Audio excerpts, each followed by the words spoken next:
Okay, it's 4 o'clock. This is the regular Path to Enlightenment class we have on a Sunday here at the Tibetan Buddhist Society to the north of Melbourne in our traditional Tibetan temple. It's freezing cold here, but we haven't got the heaters on while we're just live streaming. So hopefully everyone will be back here soon. It will be nice and warm. Right, we start off with the prayers, starting on page 19. Prayers for the path of indivisible, great bliss and emptiness. And first couple, 2 or 3 we do in Tibetan, then English. So prayers to Shakyamuni Buddha. Tampa chundindi dije jepa dajampa yantapa sope sanje. Ripa da jatsu tempa, dewa jepa jeten tempa, jebu dewe talu dewa, lana mepa ladan minanti tempa, sanje chandende, alyowa shakya tupala jatsalo, chada jatsu jivo. Teacher, Bhagavan, Tathagata, Arhat, perfectly pure and complete Buddha, all-knowing, having poise, Sugata, apprehender of the world, navigator of beings to be subdued, incomparable, teacher of gods and humans, to the Buddha, the Bhagavan, the glorious conqueror Shakyamuni, we prostrate, make offerings and go for refuge. Sangha Dati Jana Chacha Badudani Chatsuchi Tadi Jitsudi Pizananti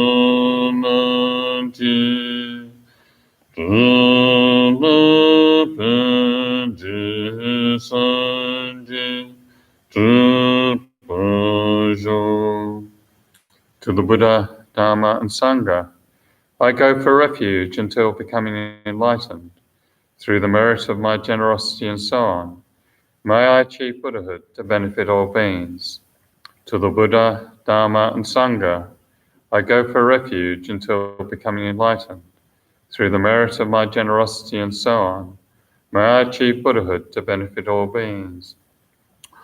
Then offering a mandala to all holy beings.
This ground, anointed with perfume and strewn with flowers, Mount Meru, the 4 continents, adorned with sun and moon, imagined as a Buddha land and offered thus, may all beings enjoy such pure lands. I prostrate my 3 doors with a mind of respect, and offer all actually arranged and mentally emanated offerings. I reveal all the downfalls and negativities that I have ever collected, and rejoice in the virtues of individuals and superiors. Please remain perfectly abiding until samsara is no longer seen. I request you to turn the vast and profound wheels of Dharma. I dedicate the virtues of myself and others to the great enlightenment. Then page 23. Body born from 1,000,000 magnificent excellent virtues, speech fulfilling the hopes of infinite beings, a mind that sees all objects of knowledge precisely. I bow my head to the chief among the Shakyas, supreme sons of the incomparable teacher, carrying the load of all the conqueror's deeds, by their emanations appearing in countless realms. I prostrate to Maitreya and Manjushri. The mother of conquerors is difficult to fathom. The precise thought is in commentaries written by Jempavipa's ornaments, Nagarjuna and Asanga. I prostrate at the feet of those most renowned in the three realms. From these two great chariots come the excellent lineages of the paths of profound view and vast ease. Their essential points gathered thoroughly and without fault. Prostration to the lamp holding this treasury of instruction. Giving explanation through compassion. By seeing precisely and completely the essential points of all paths of Sutra and Tantra. Holder of the conqueror's entire holy Dharma. Prostrations to the glorious Losangdrapa.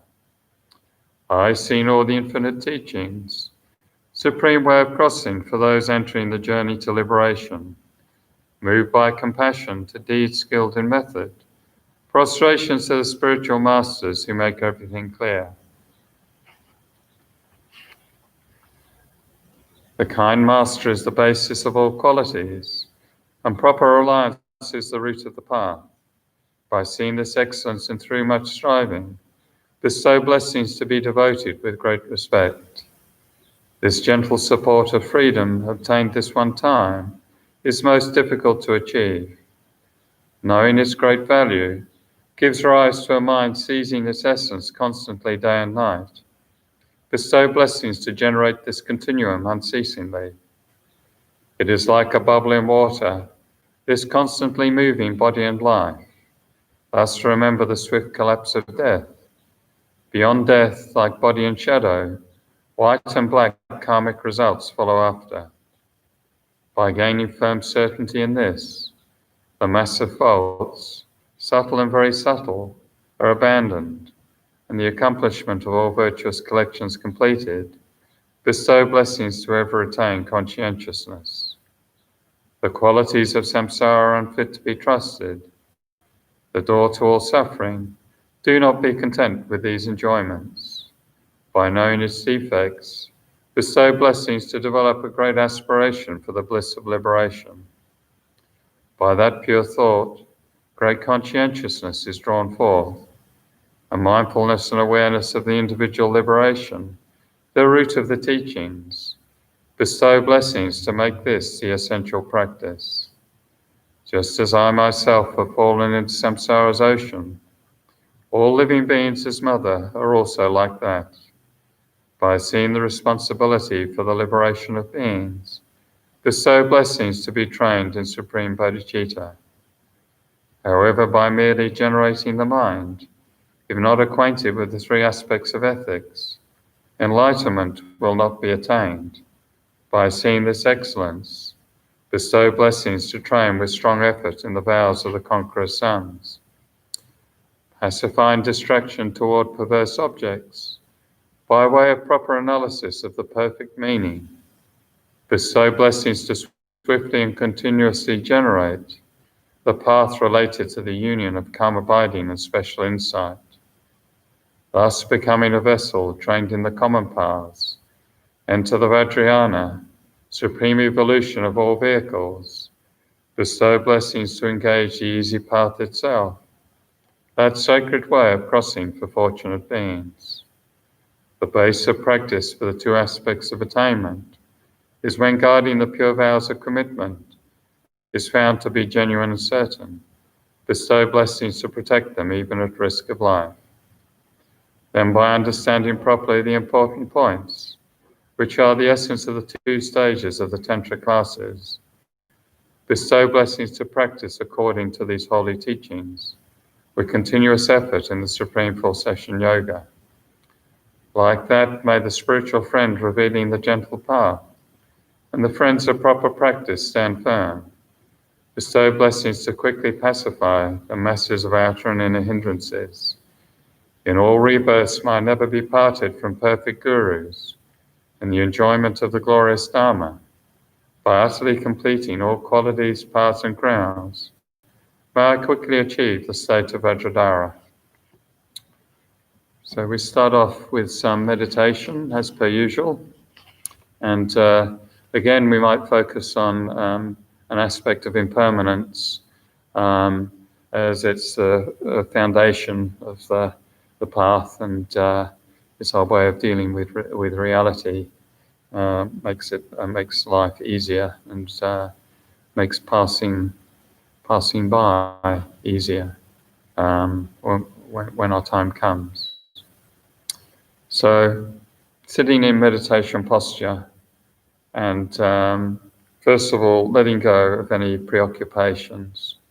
So maybe any tensions or worries or disagreement of view we have with other people, then letting that go for the session, because it's of no benefit. We're focusing on the Dharma, on the pure Dharma, the path to enlightenment. So letting go of any tension or preoccupation with the out-breath.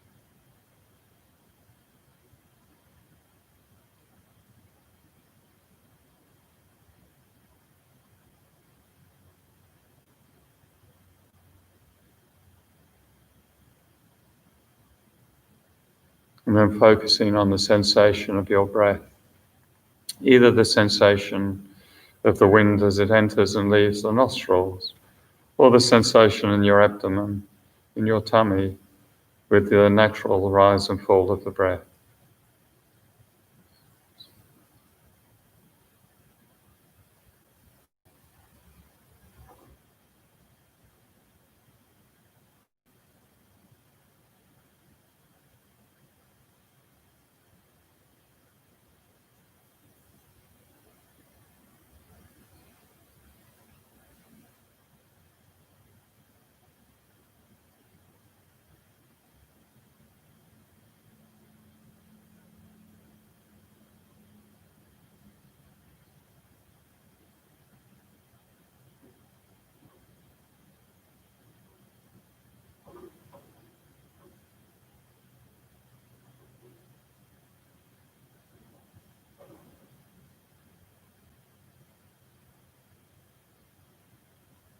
And this is known as the yoga of relaxation.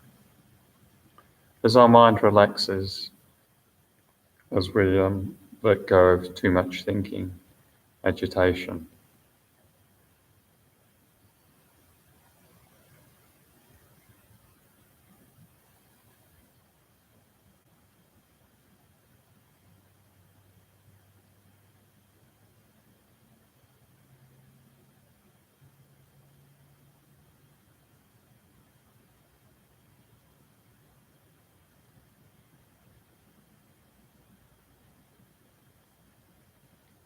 And we can focus on a verse from the Path to Enlightenment. Whatever I enjoy shall become a memory. Whatever has passed will not be seen again. And we can reflect on our own life. You look back at all your enjoyments as a child, different times you were playing, the different things you enjoyed, naturally, spontaneously enjoyed.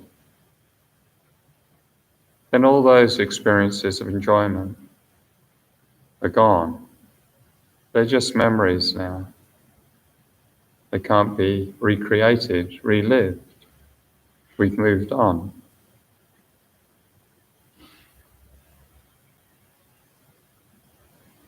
And the same for all the enjoyment or the excitement we had as a teenager. And as a young adult, gaining independence, enjoying that experience. Close encounters with others that we enjoyed.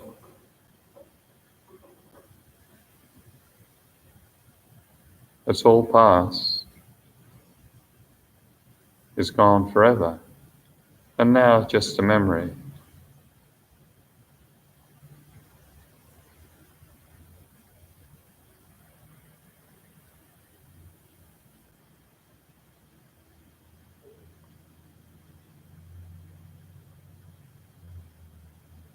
So recognizing the ordinary things that you pursue and enjoy are only temporary.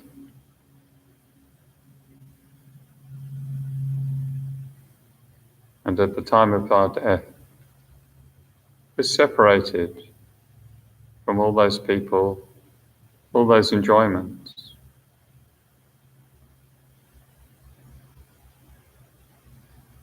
And it's the same for everyone, for your family, for all living beings. We go on our own journey after death.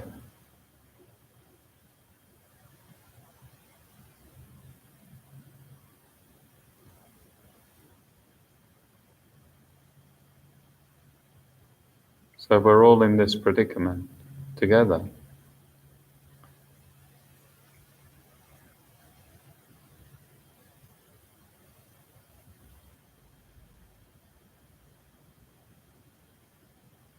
And also recognizing that the only thing that can truly support oneself and support your friends, support your family, supports each individual living being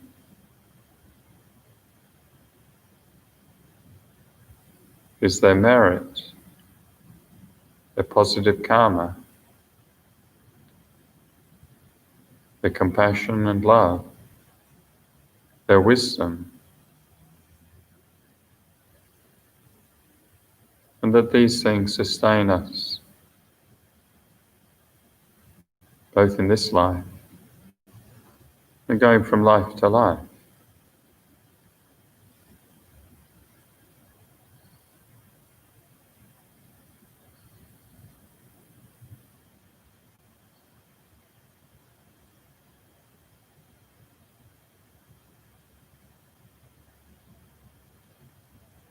And so recognizing this,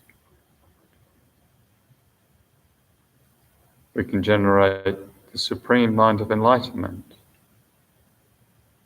the most extraordinarily compassionate and vast and meritorious mind.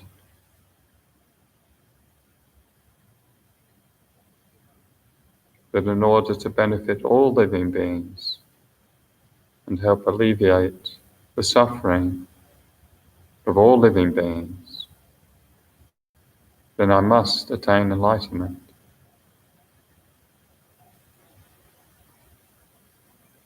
And focus single-pointedly on your aspiration to achieve your highest potential, the state of enlightenment, step by step, cause by cause, maybe lifetime by lifetime, and determined to attain that state for the benefit of all living beings. And focus single-pointedly on this mind of bodhicitta, this extraordinary mind.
Okay, so now we continue on the path of great scope from this classic text by Geshe, The Path to Enlightenment in Tibetan Buddhism.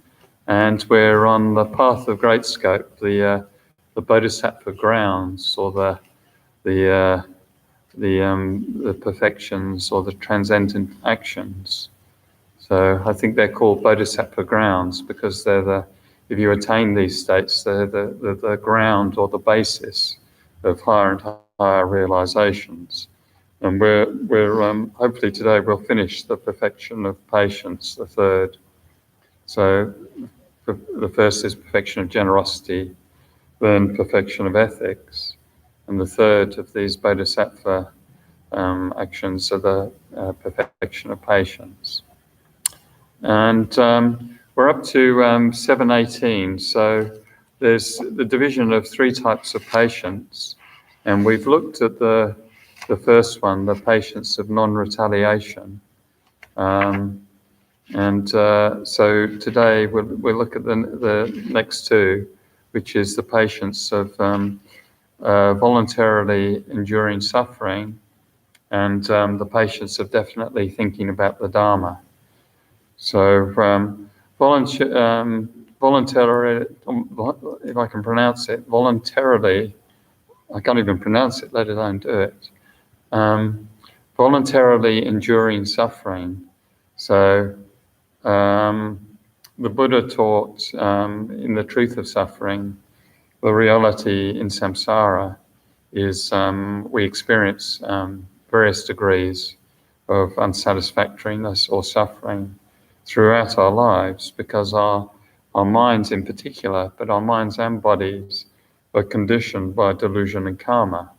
So the way we engage the world is deluded and causes lots of problems. And we all do this. And that's what being a samsaric being is. And that people say that Buddhism harps on about suffering too much, but it's essential to focus on it because it's the base or foundation of your practice, the recognition of suffering, the whole point of the path. The path of individual liberation is to overcome your own suffering. And the perfection vehicle, the Mahayana path, the whole point is to help all living beings overcome their suffering. So it's essential, the foundation of the path is to recognize clearly what suffering is. And in the path to enlightenment, it lists 8 types of suffering, then 6 types of suffering, 3 types. So, for example, of the 8 types, there's the suffering we experience in the womb and suffering we experience at birth. Then there's the suffering of aging, all the different problems with as we get older. The suffering of becoming sick, from mild sickness through to life-threatening diseases, and the suffering of dying when we're separated and we don't know what's coming next, and we're separated from all those things that make us comfortable. So that's the reality. We all experience those things. And then sufferings of not achieving your wishes and meeting unpleasant circumstances or people, or being separated from pleasant things we find pleasant. We all encounter that in various ways throughout life.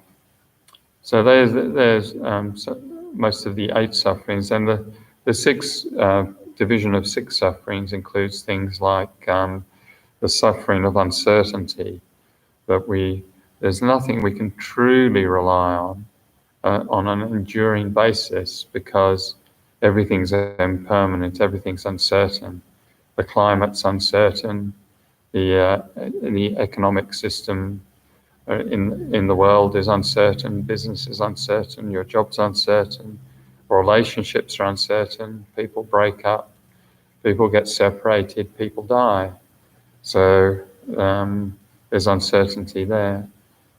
And then also the sixth includes the suffering of dissatisfaction or unsatisfactoriness, that throughout your life, most of the time, we're either thinking there's something we need to do to improve things, something we need to fix, or something we need to acquire, whether it's a small thing like making a cup of tea, or a big thing like getting a divorce or getting married. There's always this sort of lack of satisfaction.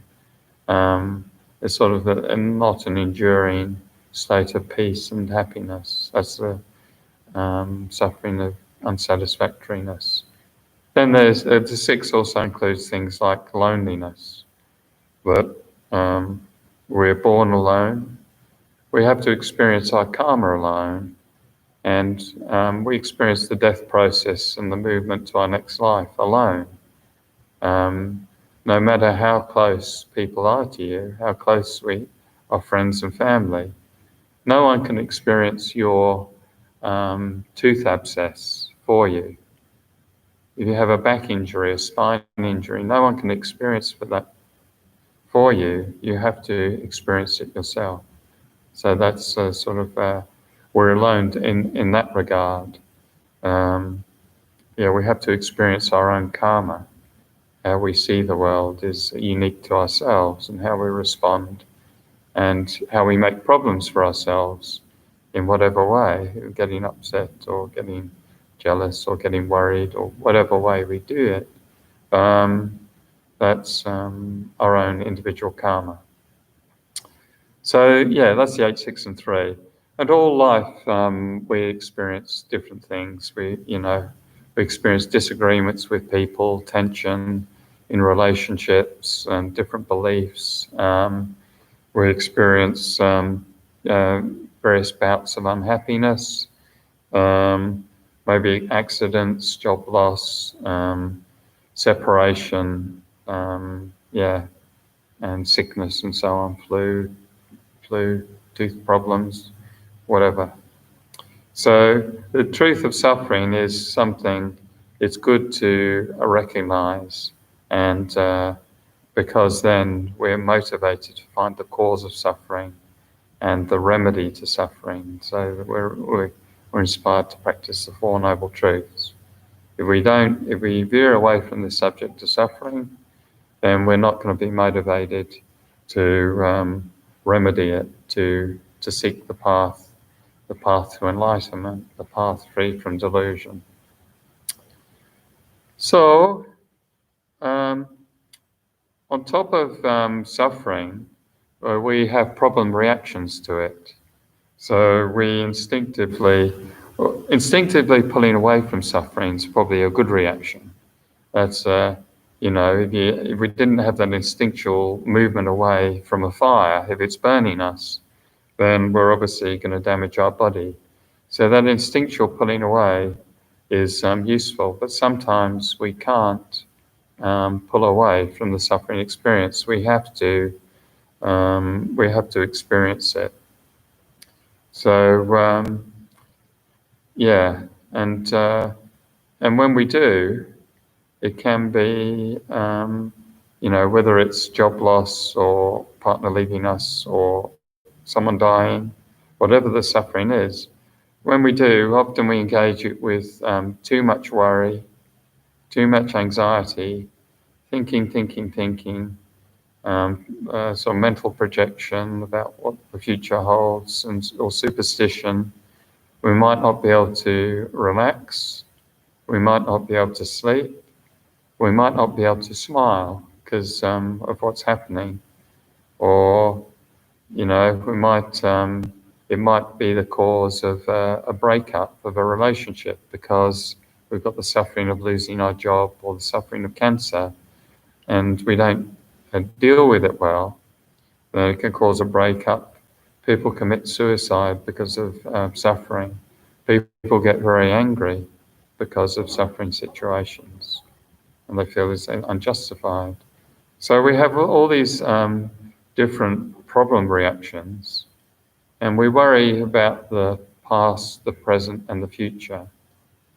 So with regards to the past, we might relive suffering situation, some deep hurt, and we can't let go of it, and it influences, on an ongoing basis. We might become hypervigilant, or just stressed about something, or unhappy, or a bit depressed, or because of past experiences of suffering. In the present, the way we might deal with suffering is becoming overly stressed, becoming distressed.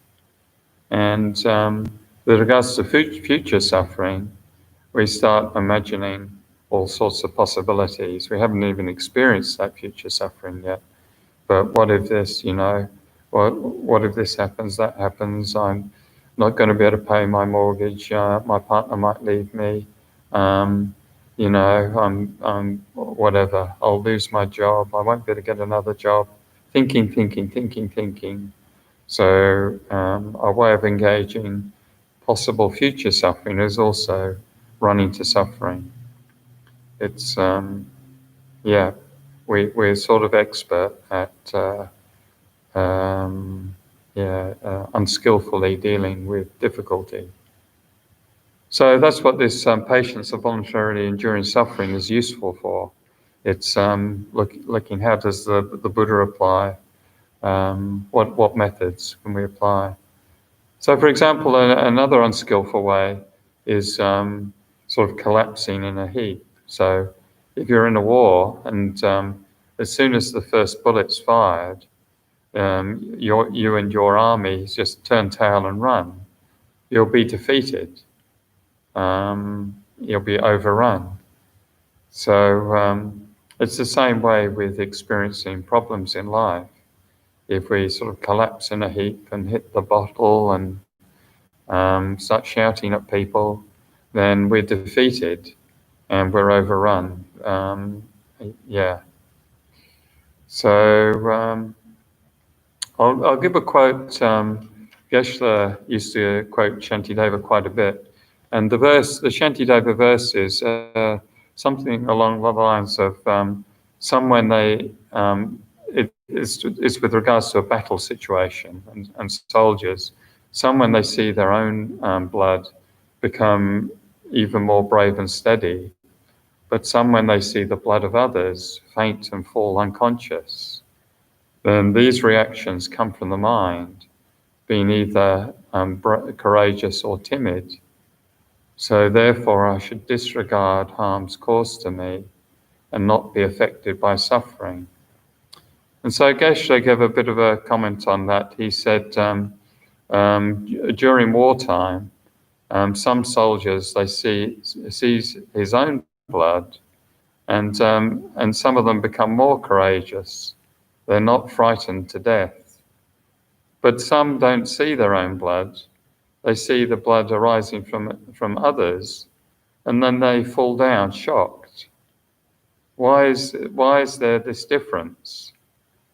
The other one has very strength of mind, is no frightened. And some see a dead person, and then they fall down, as his mind is very, very weak. It depends on mind. Therefore, Shantideva said, I should disregard all harm and all suffering, and not be afflicted by suffering, not be afflicted by harm. So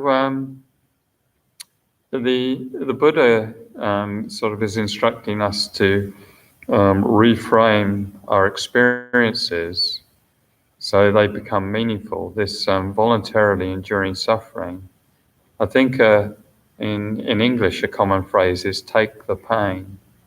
So I think it's hard to know what that's getting at. It's sort of something to do with if you're in a suffering situation, then turning to face it and accepting it. So it sounds very aligned with this this division of patience. Patience of voluntarily enduring suffering is taking the pain. When you can't change the situation, take the pain. So pain's a scary thing. We don't like pain, especially big pain. Yeah, like serious injury, something like, or serious pain, like a tooth abscess, a jaw infection, or a spinal injury where your legs are getting knocked out from underneath you. Then that's some scary pain. But generally, we find we can endure pain if we if we can accept the experience, then it becomes easier to endure. If we know, we become more accepting if we know it's of limited time. If it's been inflicted by someone else, if we know they have good intentions, they're doing it through good intentions, and also we can more accept pain if we know there's a good reason for it. So if we're going to have a vaccination, we'll let someone stick a needle in us because we think they've got good intention and good reason. And if we see the dentist, we'll let someone put a drill in our mouth and start drilling away because we know it's limited time. We know it's they've got good intention and there's a good reason for it because that dentist needs to pay for their skiing holiday in Aspen or their holiday home. They need to pay off their mortgage. So there's definitely a good reason for. No, there's a good reason that we're going to get out of long-term pain if we have our filling or our root canal. So, but if somebody knocked you down in the street and put a drill in your mouth and gave you exactly the same quantity of pain as the dentist had given you, then it would be much more traumatic. It would be much, much harder to accept that pain because you didn't know how long it was going to go on for. You definitely didn't think there was good intentions, and you didn't think there was a good reason. Even though it's the same quantity of pain, the way our mind's engaging it, it would suddenly become a massive traumatic event rather than just a trip to the dentist. So the way our mind engages pain, it very much affects the experience we have, the degree of suffering we have. So also, if our life focus is just on what's called the outworldly dharmas, so just short-term happiness, if that's our life focus, and we don't have this underlying focus of dharma, of path to enlightenment, that what my life's really about is doing my best to traverse the path to enlightenment. He just makes at least some step-by-step, some causes on the road to enlightenment. But if really my life's just about seeking happiness, seeking wealth, next pleasurable experience, then when enduring pain is much harder because it's absolutely the opposite of our life's purpose. Our life's purpose is pleasure, and we're getting pain, so it's a big deal, hard to accept. But if our life's purpose is to realize our potential and to benefit others, if that's really our core, then pain is something that's usable using all these various methods the Buddha's given us. Then we can actually transform, the pain's not such a big problem. It's part of the path to enlightenment. So we try to reframe, using the path to enlightenment, we try to reframe suffering, understand it in a different way, and it becomes a cure for psychic existence. It becomes a cure for a pathway to actual enlightenment. Similar, in the path to enlightenment, Geshe said, is similar to the way poisonous plants can be used to make medicine. So in the same way, this poisonous experience of pain can actually be transformed into the path to enlightenment. And Geshe I think he found this section very useful for us because he gave it many, many times He simplified these main methods. So, for example, if we have lost our job, we've been retrenched, we've got that suffering. Or if our partners walked out on us, they said, "You're boring, you're selfish, I can't stand being with you, I'm off, that's it, goodbye." Or if we've been to visit the doctor and they said, "Very sorry, sit down, bad news, I'm afraid you've got liver cancer." And these sorts of pains, Geshe said, give us various methods. So the first one was to avoid catastrophizing, to settle the mind down, to stop us worrying so much. So he'd just say, calm down, settle down, relax, everything is okay. And then we can maybe just focus on the breath for a few moments.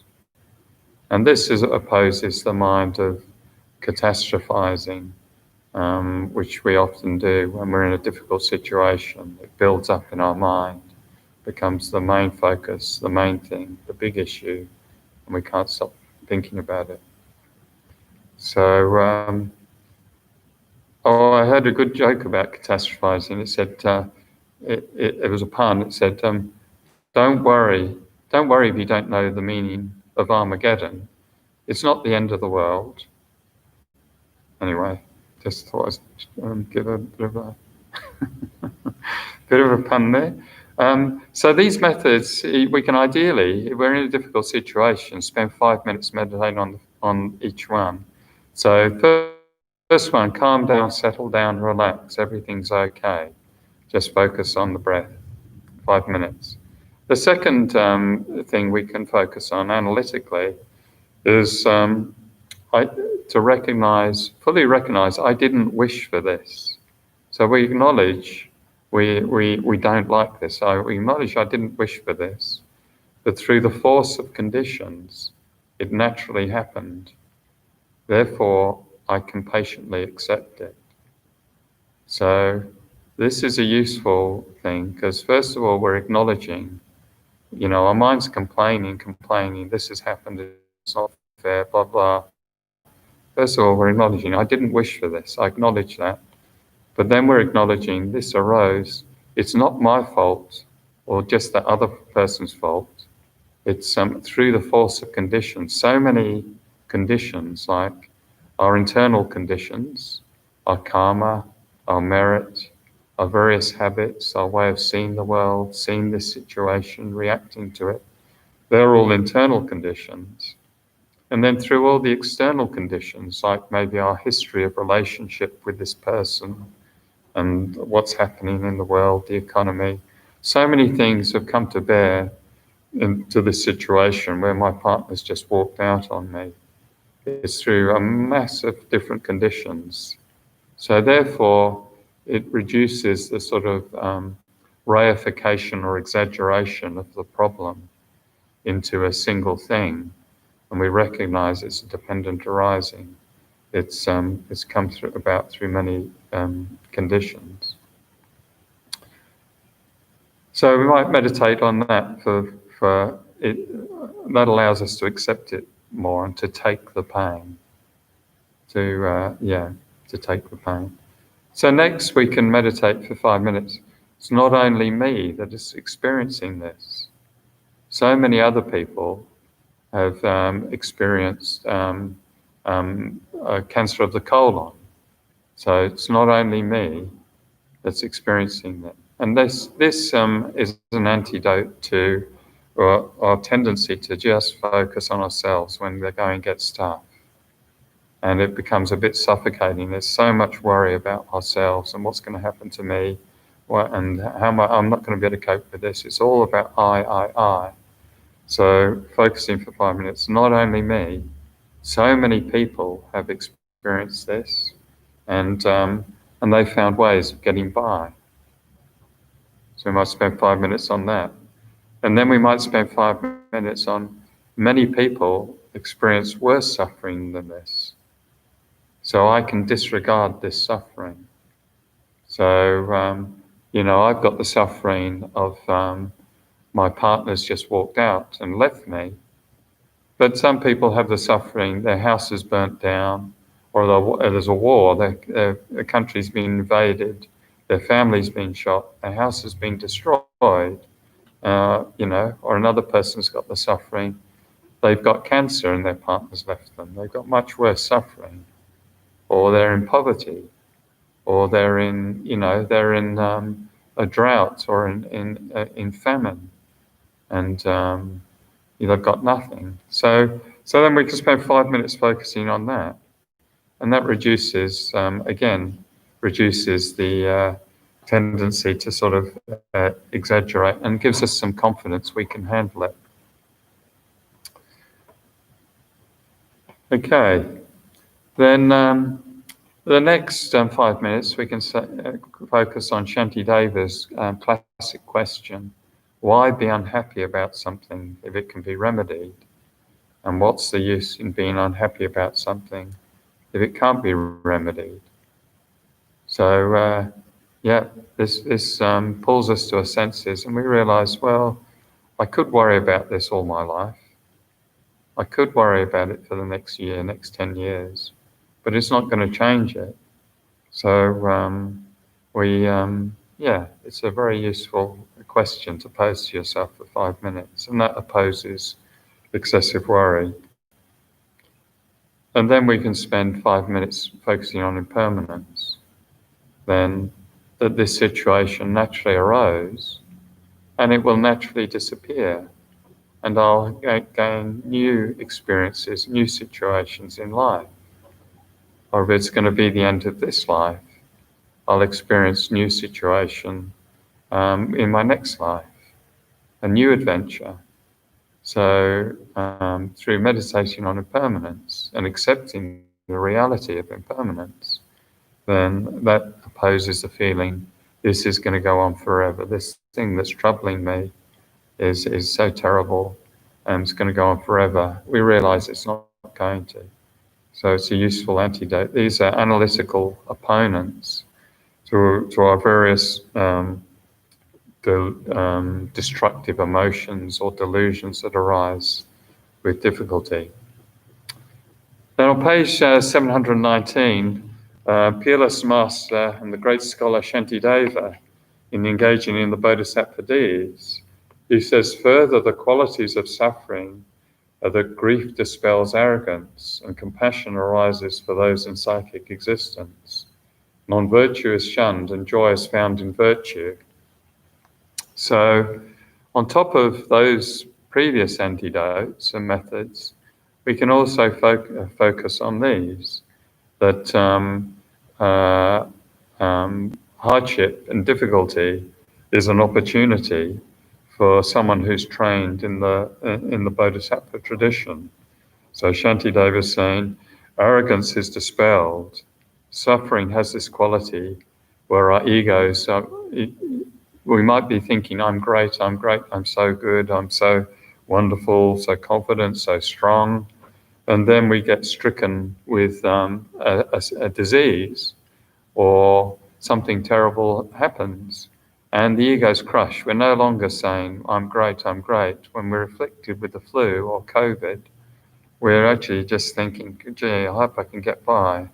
I'm not so, the ego is subdued.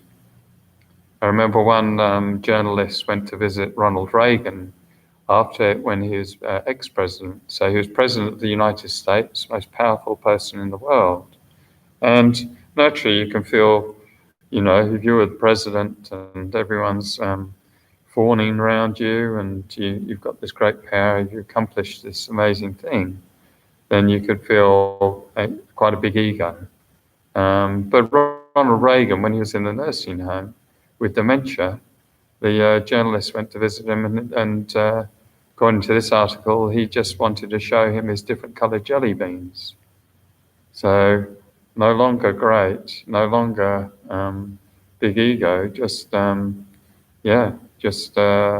another person with dementia in a nursing home with a jar full of jelly beans. So another quality of the suffering Shantideva is, he said, compassion arises for those in psychic existence. So we need to experience suffering ourselves to have any compassion. If our life is just cruisy, like we've had an unbelievably easy life, then it's very hard to empathize with someone who hasn't. So someone who's been abused as a child, then it's very hard to have any understanding of the suffering that they've had and the suffering that and the worry they have going through life. Or if we've never experienced financial hardship, and then it's very hard to empathize with people who don't know if they're going to be able to pay the rent or pay their mortgage or provide 3 meals a day, because we never really had an experience of financial stress, and so on. And so experiencing suffering gives us, is what compassion arises from, because compassion is the wish for another to be free of suffering. And if we really don't know what suffering is, then how can we have a heartfelt wish for someone to be free of it? So Shantideva is saying, use this pain. This can be a cause of your compassion developing. And compassion is the heart, the very essence of the Mahayana path. It's what we need to develop. So it's useful. Shantideva then says, non-virtue is shunned and joy is found in virtue. So that depends on gaining some understanding of karma, of cause and effect, that the suffering experiences that we experience, that we're trying to patiently endure, they didn't come from nowhere. They don't come from a vacuum. There's no such thing as random experiences according to the Buddha. That there's always a prior cause within our own continuum, a karmic cause, as well as the external causes of the suffering we're going through. So just as in the physical world, there's no such thing as a random, everything's a product, like this microphone, this book, this temple, and they've all got very specific causes, and those specific causes produce a specific result. So it's the same with all products, whether it's an omelette or a chocolate cake. Specific causes, specific result. And the same with the world of experience, our internal world. Then from Buddhist viewpoint, there are specific causes for us to have these specific experiences and to experience them in this particular way and to react to them in this particular way. So therefore, Shantideva said, and we shun non-virtue because we recognize this is a negative karma that's ripening. We're actually getting rid of this negative karma, and that's a good thing. We're getting it out of our mind stream, whether it's our partner leaving us or our house burning down or losing a job. That's a negative karma that's gone, and we can be happy that we've been through that experience and it's gone. And also joy is found in virtue, because we recognize, I want happiness, I don't want suffering experiences. To have happiness is an effect. To have that effect, we need to create the causes. We need to create the karma and the good interactions with others and so on to have a good experience. Okay, so Dharma, in the path it says Dharma practitioners experience many hindrances. The path to enlightenment is not without hindrances, and most of these are coming from your own mind, sort of reactions to, and in a sense, reactions to moving towards the light, to moving towards enlightenment. Then negativities and hindrances arise. And and experiencing things in this life can be removing a very big karmas. You might experience them in a small way in this life that would otherwise be a very serious future life suffering, like a bad rebirth state or something. So we can be happy in that way also, or deal deal with our suffering in that way. So again, I'll give some quotes from Geshe, because Geshe was a bona fide Mahayana, fully qualified guru, extraordinary practitioner of the path, and teacher, and meditator, and the real McCoy. So that's why I like giving some quotes from when his oral teachings, as well as went into the path. So again, he quotes the peerless master, great scholar Shantideva. There is nothing whatsoever that's not made easier through acquaintance. Therefore, through experiencing small harm, I can learn to patiently accept great harm. So Geshe said, in the beginning is difficulty, accepting. Then step by step, when we try, then it becomes easier and easier. If we don't try, and then it's always difficulty. So therefore, I should not be impatient with hardship. For example, in Alaska, the white bear is swimming in the ocean. It jumps into this freezing cold sea and quickly feels warm. That's the polar bear. If I have a disease, think, I disregard suffering from disease. I will control this disease. Some people are thinking, maybe this disease is here, maybe it's here or here. Like cancer, we might think, maybe this is cancer, this ache here, this thing. This is hurting yourself, this is crazy. Any suffering, it doesn't matter. Disregard. Up until now, those sufferings controlled me. From today, I will control to all of my suffering. Depends on mind. If mind is okay, then everything is okay. Then one last method I'll give from the Path to Enlightenment on this patiently enduring suffering, and that's the method from the bodhicitta teachings on equalizing and exchanging oneself with others, where we train to breathe in others' suffering. So we can take with our breath this experience of suffering, this headache I've got, and we can think, through experiencing this headache, I'll also take all others, we'll develop our compassion. So we think, well, other people have headache and they don't like it either. And so I just developed the wish, through experiencing my headache, I'll take others' headache, all living beings' headache, I'll take it on board with my headache. And if we like, we can breathe it in with this sense of black light, black smoke, breathing in and coming to our heart, and then disappearing, destroying our self-cherishing mind. So purifying our mind through this compassionate action. So that's another way of voluntarily enduring suffering. We think, through this experiencing I'm having, I'll take others' suffering as well. So that's a wonderful teaching. All right, so now we get to the third type of patience. That's on page 724, section 3.3. And that's the patience of definitely thinking about the Dharma. So to accomplish ordinary tasks, complex tasks, we need to apply ourselves. We need to be determined and apply ourselves without always getting distracted.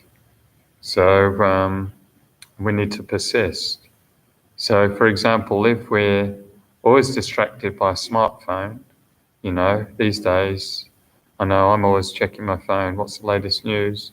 And it's quite easy, you sit to do a task at your computer, but you sort of drift off and browse the web, then you come back, then you drift back off, and before you know it, you've checked the Age website 3 times, even looking for new news. In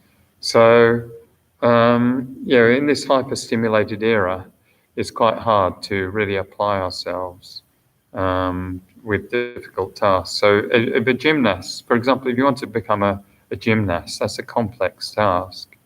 But if you're always drifting off, not prepared to put in the time, apply the effort, you're swinging along on the parallel bars, but at the same time you're checking Facebook, then you're probably going to come to a cropper pretty quickly.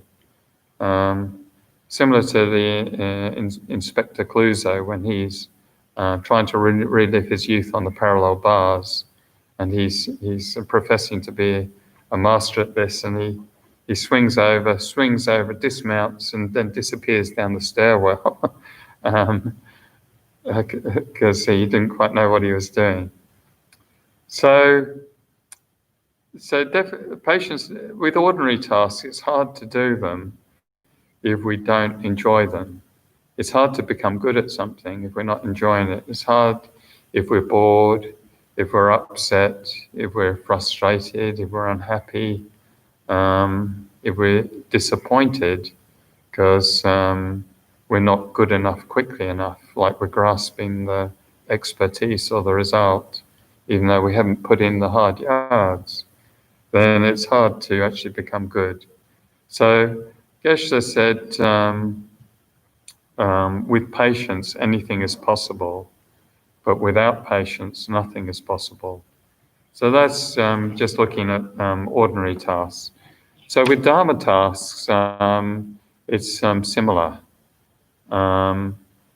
We probably in our spiritual life, we won't have these quantum leaps and developments. We won't have this epiphany. We probably won't have a born-again experience where we're transformed into a holy being. When we first encounter the Dharma, we might sort of have some excitement that we've discovered a part of ourselves that we didn't know about. But we've still got to put in the hard yards. So, yeah. So path to enlightenment, so big projects, is the biggest project there is. Enlightenment is the biggest project there is. We've been in samsara since beginningless time. We've habituated delusion forever and ever.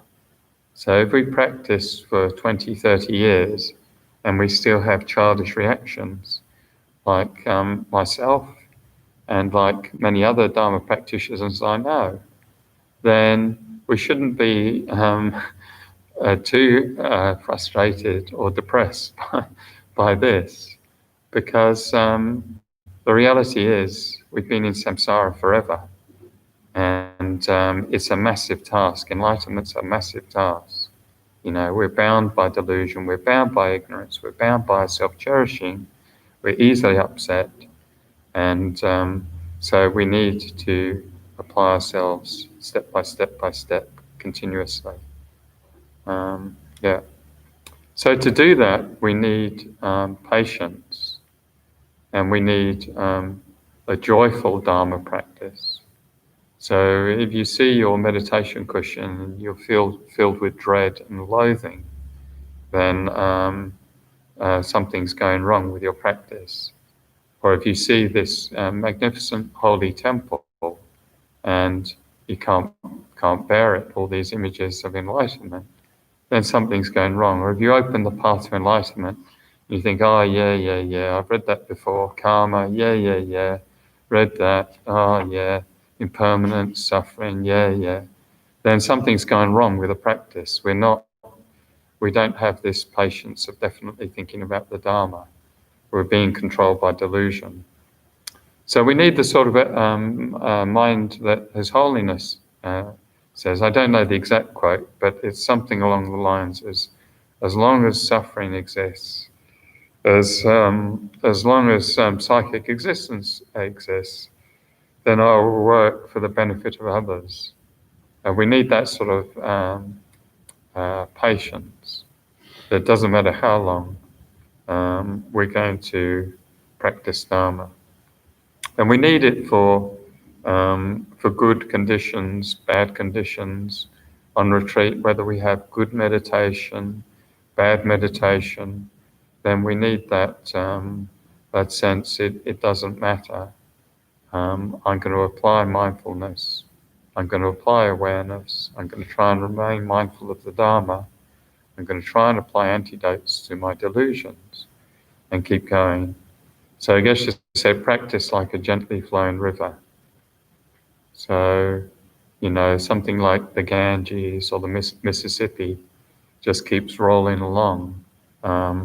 We don't want a Dharma practice like a flash flood, where you sort of get this massive surge of water, rapids, rush, rush, rush, and then it all dries up and then there's nothing.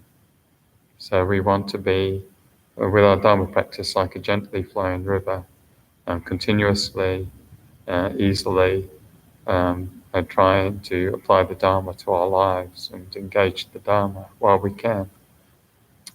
So that involves, according to the path to enlightenment, constantly listening to the Dharma, thinking about the Dharma and meditating on the Dharma. And we need patience to do this because, our mind's grasping, if we've got the smartphone mind, it's grasping after new stimulation. And we keep bringing our mind back to this 2,500-year-old wisdom. And we're saying, I need to get this. I don't fully get it. I need to bring my mind back to it. So that does take patience for us to do so, and particularly to meditate on it. And we also need patience with just coming to this temple. We need patience with the COVID restrictions to practice the Dharma, and we need patience with coming to the temple. Then there might be lots of traffic obstructions. We need patience if lots of people help support the temple and the garden and so on, and that involves often hardship coming. Like a group came yesterday, and that's patience of again thinking about the Dharma, practicing Dharma, and patience to help others, like people in our family who might be dependent on us. Then and we might not be getting much back. Might be someone with Alzheimer's, and requires a huge amount of patience to definitely think about the Dharma and care for them. So, and also on retreats, when we do come here for retreats or wherever we go for retreats, we need patience to think about the Dharma rather than how annoying that person is who's burping or farting or making noise with their mala, or in the breaks they're talking too much about some political view I don't agree with. All requires the patience of definitely thinking about the Dharma. So with regards to retreat advice, Geshe said, when meditating, if we're a little tired or bored, then patience is necessary. Being weak is not necessary. If we have pain in our knees, or we're depressed by our agitated mind, then disregard and don't give up. So the path to enlightenment then talks about various great practitioners and the great patience they showed in their practice. For example, Shakyamuni Buddha, Conqueror Shakyamuni Buddha, Lord Buddha, had 6 years with little or no food and water, extreme ascetic practice. And Milarepa had extreme hardship. Marpa was getting him to build towers and buildings, and then when he'd finished, then coming out and telling him he was drunk and to take it down and move it over there and rebuild it. Sort of massive patience in the practice of Dharma. Marpa wouldn't give Milarepa any teachings, but he would give them all this continuous task for purifying the mind. Lama Tsongkhapa had extreme, arduous retreat in Wolka with 8 disciples. Asanga had a 12-year retreat trying to perceive Maitreya, to help him perceive the perfection of wisdom, the nature of reality. And he got no good signs, no good dreams, absolutely no sign of Maitreya for the entire entire duration. Like, this was extreme, not like our retreats full of chocolate and biscuits, but just actual yogi practice in a cave. So massive patience, yeah. And we also need part of the patience of definitely thinking about Dharma is practicing patience with regards to the order of our practice. Because with the path to enlightenment, it's very easy to get seduced just wanting to spend time on bodhicitta. I want to spend time on emptiness. I want to spend time on Vajrayana, meditating, imagining enlightenment and enlightened activities. But without the foundation of the path to enlightenment, then we're not going to get the results. So we need that foundation. We need some realization of impermanence.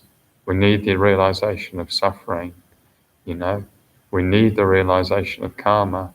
Otherwise, we're not going to become a person who can realize bodhicitta or realize emptiness or practice the Vajrayana path. So we need patience with regards to the order of the Dharma. So the Buddha taught 84,000 dharmas, 84,000 different teachings, massive amount of material. And then the great Indian commentaries and the great Tibetan commentaries makes an even more massive amount of material. But fortunately for us, that was all condensed by, in the Path to Enlightenment, it explained that the master Atisha and the Lord Tsongkhapa, they basically created from this huge amount, they created a recipe called the Path to Enlightenment, like Atisha wrote the Lamp to the Path. And Lord Tsongkhapa expanded it in the graduated Path to Enlightenment. And Geshe wrote 3 commentaries on this. So it's the essence, but it's graduated. So we need to respect that order and not just think we're so great we can just practice Vajrayana, or we're so great I'm just going to focus on bodhicitta. We need to get to grips with reality, perfect human rebirth, impermanence, suffering, renunciation, karma, refuge, and so on. So that's the patience of definitely thinking about the Dharma. Right? And the example Geshe gives in the path is a sick baby, or a sick person or a baby. You don't give them very rich food, otherwise it will kill them. If someone's got a fever, you don't give them really rich food, they'll get sick, or a baby. You start them off with light food, and step by step they can eventually handle rich food when their body's strong enough. And so the path to enlightenment's like that. You don't just focus on emptiness. You don't just focus on trying to gain samadhi, concentration. We need the light food. We need to, So Geshe said, we all wish for high realizations, but those high realizations are dependent to patience. If impatient, we're losing everything.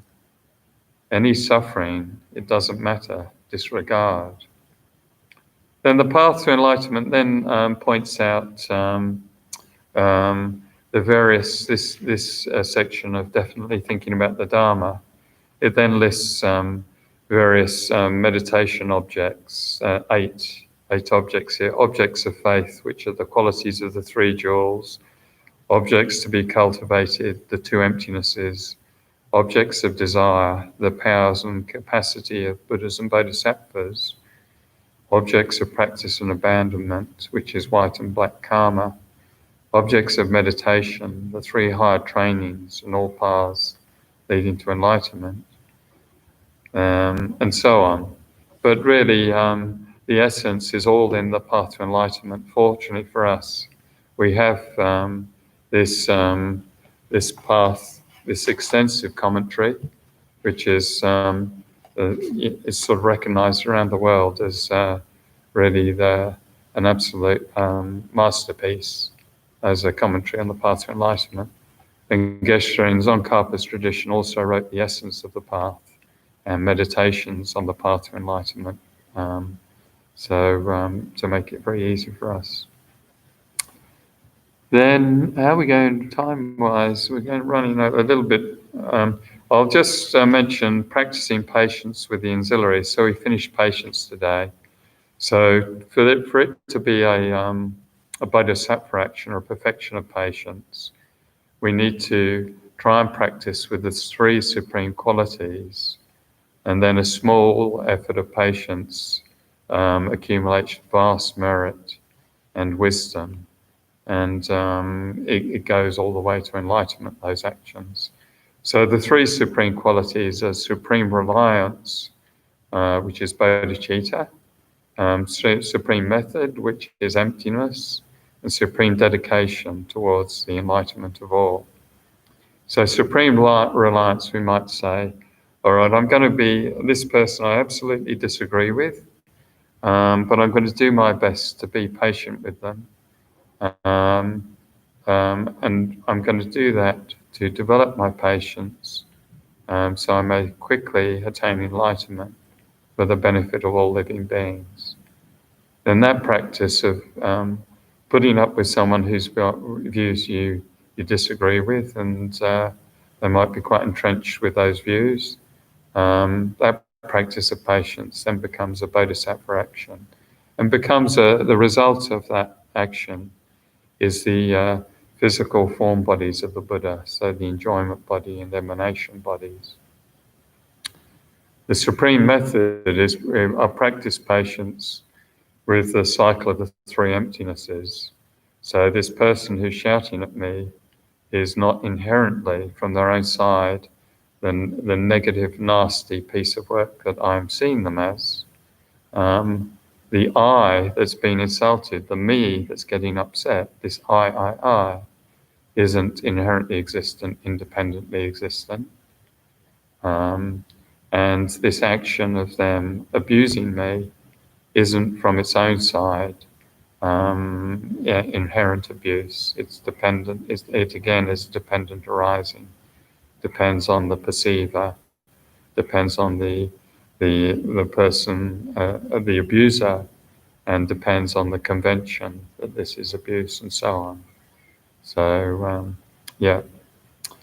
and so realizing emptiness while we're practicing patience or focusing on emptiness is a cause of the mental bodies of the Buddha. It's the principal cause of the wisdom truth body and the nature body, the Jnana Dharmakaya and the Svabhavakaya. And in the supreme dedication, I'll dedicate my practice of patience towards enlightenment to benefit all. Then it can't be destroyed, that merit.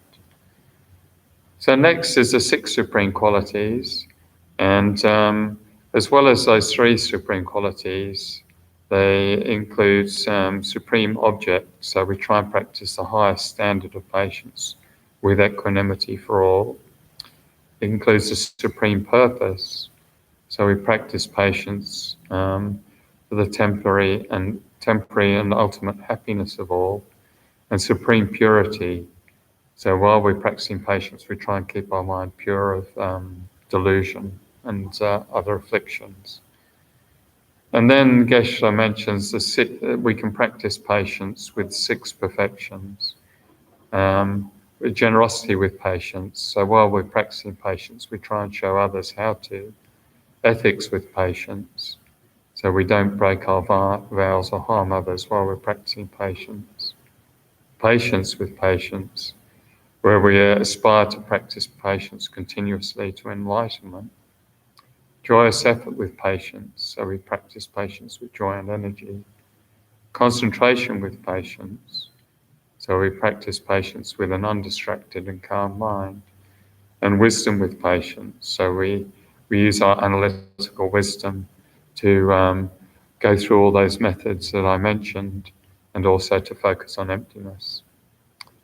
So that's the extraordinary practitioner, can practice with the six supreme qualities and the six perfections. That's extraordinary.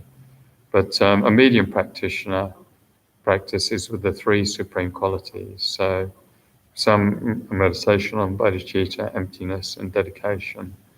And the least practitioner practices patience to gain a good rebirth in psychic existence. So that's there's just the realization of the perfection of patience is on page 705, and I'll leave you because I think we've run out of time. 705. So the sign of the realization of the perfection of patience is even if you were being tortured, then your patience and your compassion for the torturer increases. So this is someone extremely accomplished bodhisattva. They've realized emptiness. So by whom, when, and how is he cut? They see all things as illusion. So therefore, they're not in a normal situation. Sorry, my phone is just... No need to apologize. My phone just... Siri just worked on my phone.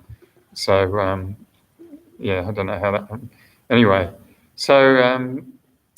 Anyway, that's the end of perfection of patience. So I've skimmed through some of that. So it's good to slowly read through the path to enlightenment and spend time on that, particularly if you're in a difficult situation where you need to really focus on patience. All right, so thank you. We'll finish off with the prayers of the path to enlightenment. And I think it's page 31, the final prayer of the graduated path. By the two collections vast as space, amassed with effort for a long time, may I become a chief of conquerors, a guide for all beings whose mind's eye is blinded by ignorance. Also in all lives will not yet come to that, may Manjushri favour me with his compassion, finding the supreme path, complete with all stages of the teachings. May I please the conquerors by practicing well, by my precise understanding of the essential points of the path, with skillful means drawn along by strong compassion, and by dispelling the mental darkness of beings, may I uphold the conqueror's teaching for a long time. Where the supreme precious teaching has not spread, also where it has spread but become degenerate, with a mind deeply moved by great compassion, may I make clear this treasure of benefit and bliss. The stages of the path, excellently established by the marvelous deeds of the conquerors and their sons, give glory to the minds of those aspiring for liberation. May the conquerors' deeds be long preserved. By all humans and non-humans who remove the obstructions and establish conditions favorable to cultivating the excellent path, never be parted for all of their lifetimes from the purest of paths which the Buddhas have praised. When someone makes effort to practice properly the 10 points of conduct of the Supreme Vehicle, may he always be assisted by the mighty protectors, and may oceans of good fortune spread out, reaching all. Then page 34, general dedication.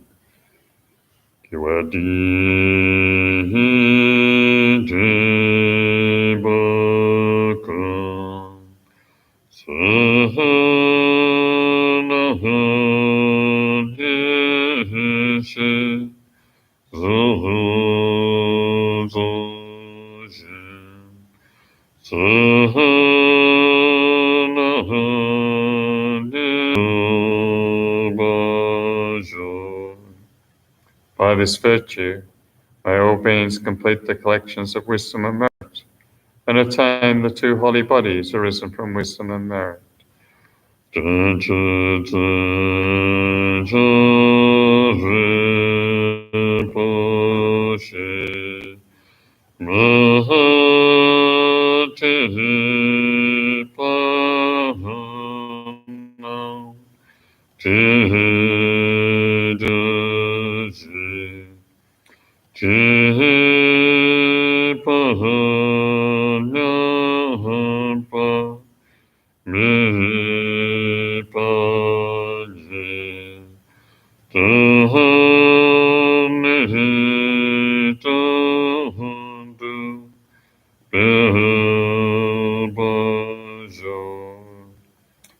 precious superior mind of enlightenment be generated in those who have not yet generated it, and not decrease in those who have developed it, but increase continuously.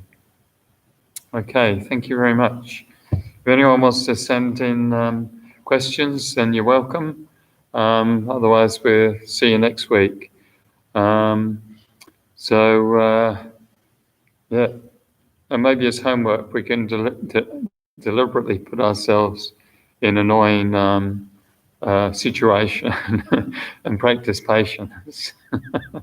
So most of us don't have to go far. Probably we just have to sit with our own minds and before we're starting to get upset and craving Facebook or something. Yeah.